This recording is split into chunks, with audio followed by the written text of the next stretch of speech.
कोई लड़की अपने बुरे पास्ट को पीछे छोड़ के आगे जिंदगी जी रही है, तो आप जैसे कुछ लोग जो मुझे बहुत बड़ी बड़ी बातें लिखते हो कि पहले ये नहीं किया होगा, पहले वो नहीं किया होगा एंड ऑल दैट, आप जैसे कुछ लोग उस पर उंगली उठाने से चूकते भी नहीं हो।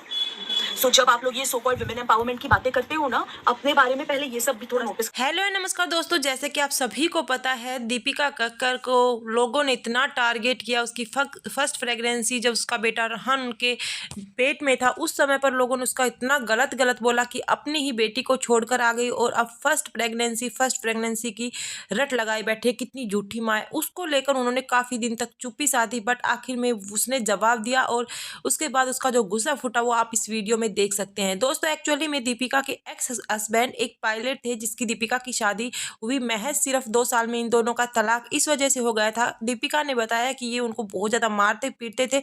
अगर शोएब इसकी ज़िंदगी में न आते तो शायद आज दीपिका का नाम ही नहीं होता, क्योंकि उसने साफ कहा है कि शोएब मेरी ज़िंदगी में आए जिसके बाद शायद मेरी ज़िंदगी बदल गई, और अदरवाइज मैं डिप्रेशन में जा चुकी थी और मतलब पता नहीं मैं अपने आप को खो बैठती या क्या कर लेती, मेरे को कुछ भी नहीं पता है। ससुराल सिमर के दौरान शोएब के साथ इनकी मुलाकात होती है। दोनों ससुराल सिमर में काम करते हैं, वहीं पर दोस्ती होती है और एक अच्छे जेंटलमैन, अच्छे मैन आप कह सकते हैं शोएब और उन दोनों की दोस्ती फिर प्यार में बदल जाती है और दोनों के मन मिलते हैं और शादी हो जाती है। हालांकि आप सभी को पता है दोनों के रिलेशन अलग अलग है, बट दोनों की शादी होने के बाद इनका सुखी परिवार चलता रहता है। काफ़ी समय बाद उनके बेटा होता है। प्रेगनेंसी के समय लोगों ने इतनी चर्चाएं की उस प्रेगनेंसी के समय, क्योंकि इससे पहले इनका मिसकैरेज हो चुका था। जब दीपिका ने अपना व्लॉग, क्योंकि ये रेगुलर व्लॉग बनाते हैं, और व्लॉग में जब ये कहती मेरी फर्स्ट प्रेगनेंसी के समय इतना मतलब मुश्किल होता है, ये होता है वो होता है, तो लोगों ने इसको इतना टारगेट किया, इतनी गंदी गालियां दी, क्योंकि कहते हैं ना लड़की ही लड़की की दुश्मन होती है। कुछ रिएक्शन चैनल वालों ने इसका इतना गंदा बोला, जिसके बाद दीपिका को लगा कि मुझे ये सब कुछ बहुत गंदा लग रहा था। कुछ न्यूज़ चैनल वाले भी उसके बारे में इतना गलत बोल रहे थे, जिसकी वजह से वो जब शोएब को ये सब बातें बता रही थी तो शोएब ने इसके ऊपर एक प्रॉपर वीडियो बनाई, और शोएब ने क्या कहा वो आप खुद ही सुन लीजिएगा। तो इन्होंने Q&A वीडियो बनाई थी जिसमें उन्होंने एक क्वेश्चन का आंसर दिया था। उसमें पूछा गया था दीपिका की पहली शादी से कोई बेटी भी थी क्या? दुनिया जो बोल रही है उसका जवाब क्यों नहीं दे रहे हो?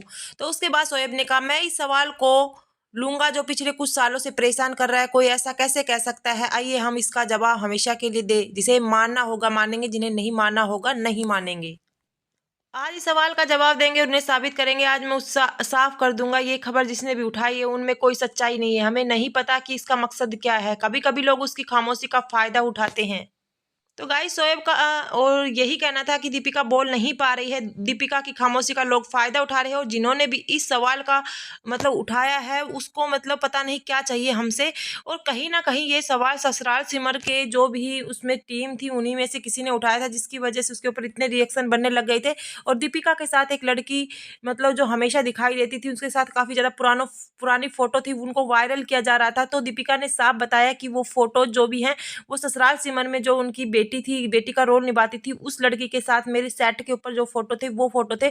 ये बिल्कुल भी सत्य नहीं है कि मेरे पहले कोई बेटी थी, और ऐसी कोई माँ नहीं होगी जो अपनी बेटी को छोड़कर आ जाएगी। चाहे मैं शादी भी कर लेती तो अपनी बेटी को साथ में लेकर आती, क्योंकि दीपिका बच्चों से बहुत प्यार करती है और उसका बेटा भी काफ़ी दिनों बाद हुआ है। तो लोग उसे इतनी बददुआएं दे रहे हैं, तो किसी भी माँ को ये सब चीज़ें बर्दाश्त नहीं होती है। तो कहीं ना कहीं वो दोनों ही काफ़ी ज़्यादा गुस्से में आकर ये वीडियो बनाई।